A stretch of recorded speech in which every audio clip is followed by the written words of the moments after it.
Assalamualaikum warahmatullahi wabarakatuh dan salam sejahtera untuk kita semua. Perkenalkan, nama saya Nurdiana Hasanah dengan NIM 7213520027 dari kelas akuntansi C. Baiklah, video ini dibuat untuk memenuhi salah satu tugas KKNI, yaitu mini riset, rekayasa ide, dan proyek untuk mata kuliah penganggaran perusahaan, yang mana mata kuliah tersebut diampu oleh Bapak Juniadi. Baiklah, langsung saja di sini saya akan menjelaskan judul tugas saya, yaitu tentang analisis laporan realisasi anggaran keuangan di Dinas Perpustakaan dan Kearsipan Kota Yogyakarta tahun 2021. Baik, langsung saja di sini untuk penjelasan yang pertama itu saya akan menjelaskan tentang kajian teorinya sebelum memasuki studi kasus yang mana untuk menganalisis laporan realisasi.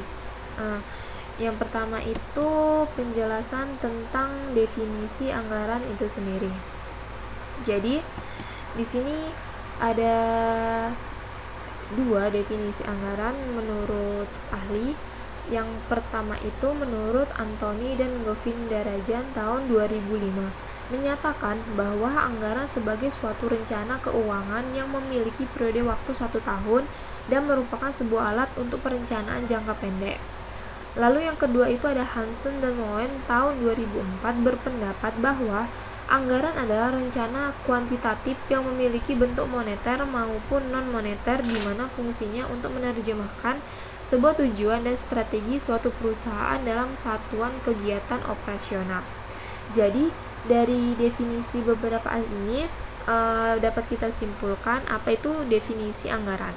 Jadi anggaran adalah sebuah rencana yang sangat sistematis yang mencakup semua kegiatan operasional perusahaan. Anggaran dapat ditulis dalam bentuk unit moneter dan memiliki jangka waktu atau periode tertentu di masa depan. Lalu selanjutnya yaitu pengertian anggaran di sektor publik. Jadi anggaran di sektor publik itu ada definisinya di Peraturan Pemerintah Nomor 71 Tahun 2010 tentang Standar Akuntansi Pemerintah. Anggaran adalah pedoman tindakan yang akan dilaksanakan pemerintah meliputi rencana pendapatan, belanja transfer, dan pembiayaan yang diukur dalam satuan rupiah yang disusun menurut klasifikasi tertentu secara sistematis untuk 1 tahun. Jadi berdasarkan definisi tersebut, anggaran sektor publik adalah sebuah perencanaan yang dibuat oleh sebuah organisasi yang mencakup biaya yang diperlukan untuk melaksanakan rencana organisasi dan rencana pendapatan yang akan diperoleh untuk mendanai rencana tersebut. Jadi selanjutnya di sini ada fungsi anggaran sektor publik. Anggaran berfungsi sebagai salah satu alat yang digunakan manajemen untuk mencapai target dan tujuan yang telah ditetapkan, karena di dalamnya itu terdapat beberapa proses yang secara langsung mempengaruhi berhasil atau tidaknya pencapaian target dan tujuan tersebut. Dengan adanya anggaran, semua proses akan terorganisir dengan baik dan sistematis, baik itu masih dalam tahap perencanaan maupun setelahnya. Di sini di layar ini ada beberapa fungsi dari anggaran sektor publik yang dikemukakan oleh Mardianso dalam Sujarweni tahun 2015.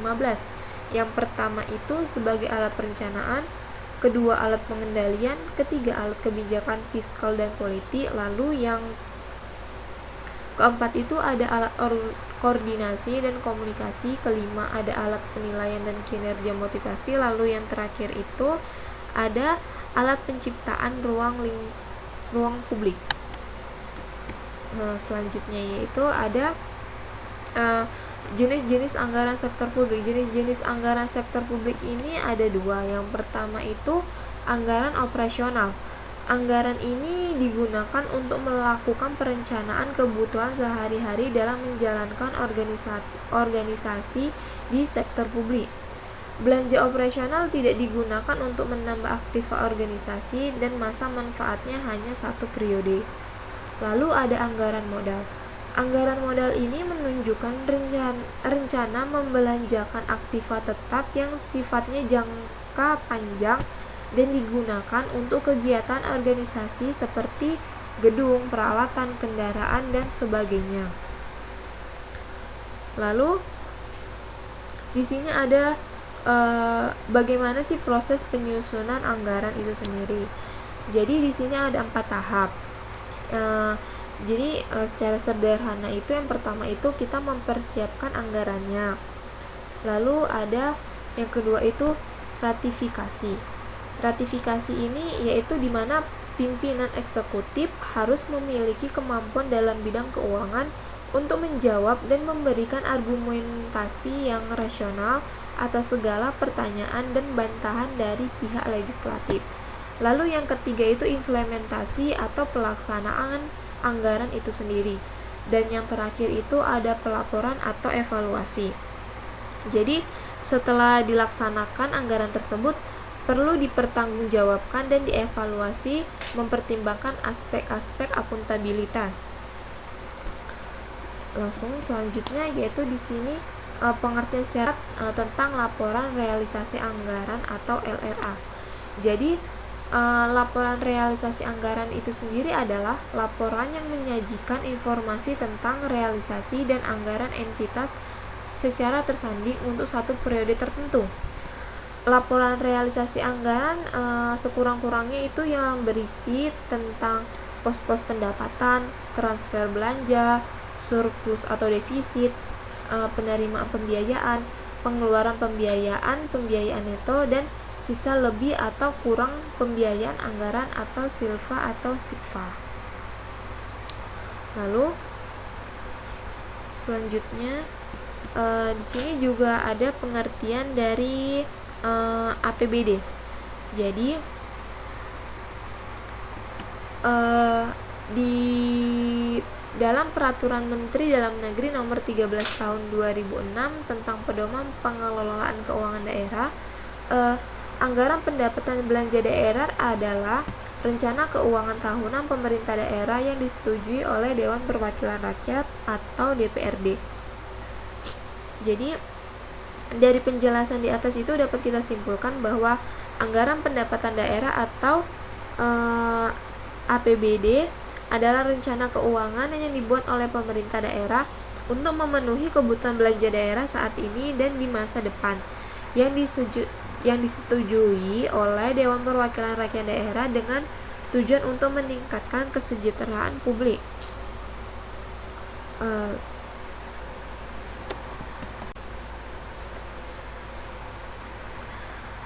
Baiklah, selanjutnya yaitu untuk hasil dan pembahasan.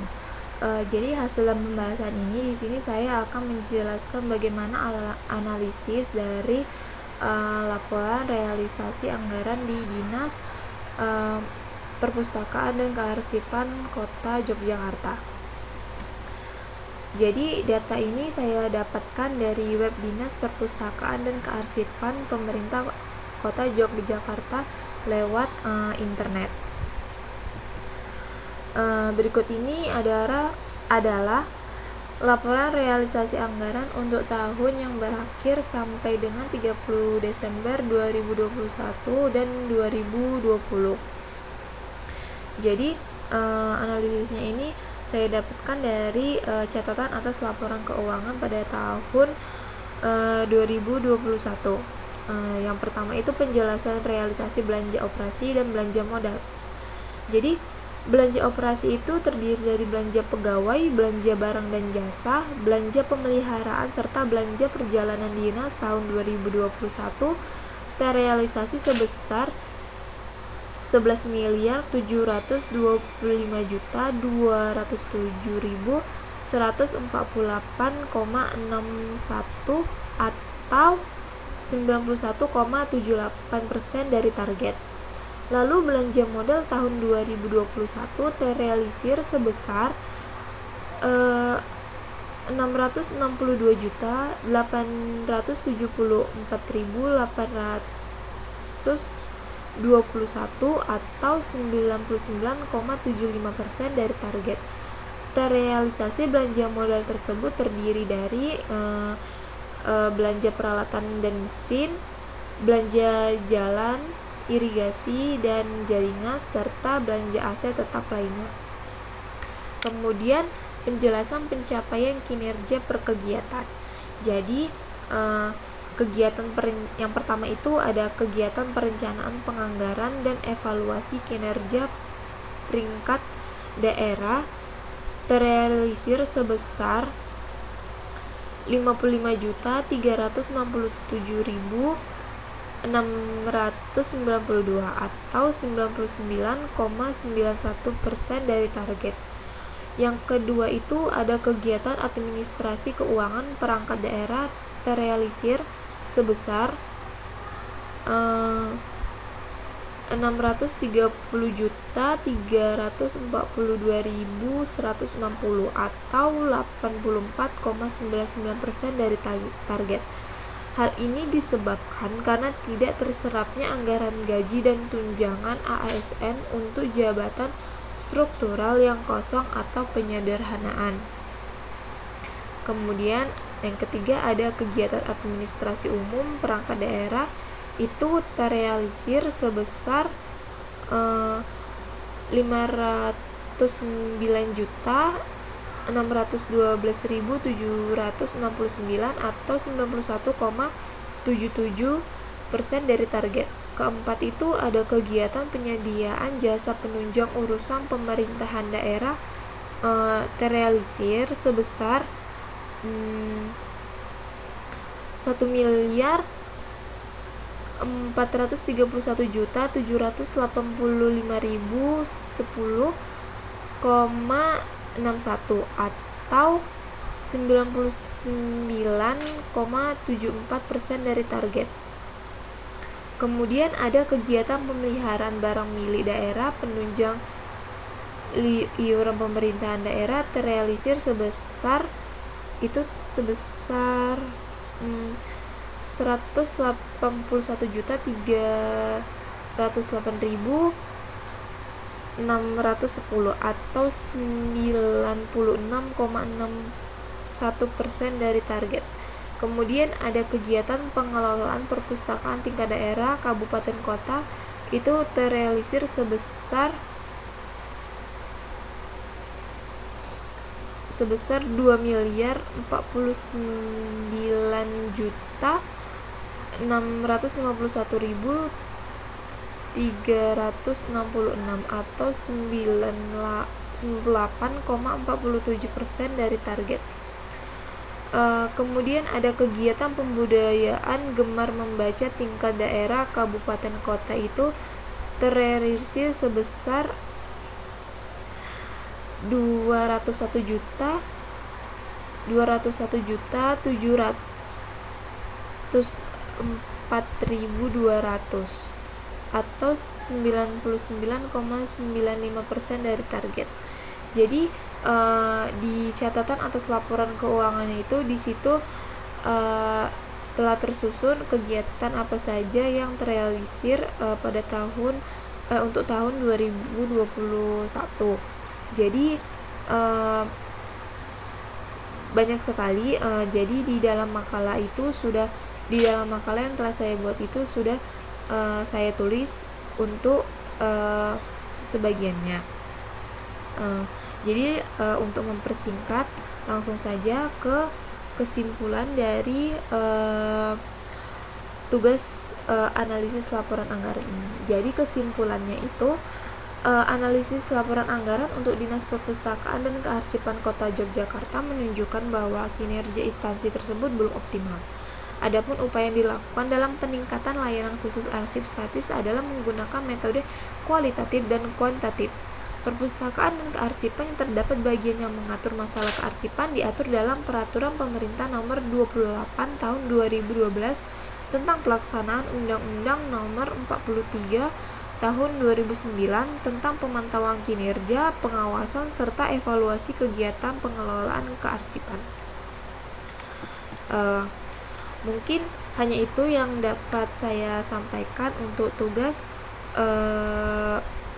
mini riset, rekayasa ide dan proyek saya. Jadi jika ada kesalahan, kekurangan maupun kesalahan saya dalam penyampaian materi maupun penjelasan, mohon dimaafkan dan terima kasih atas perhatiannya. Wassalamualaikum warahmatullahi wabarakatuh.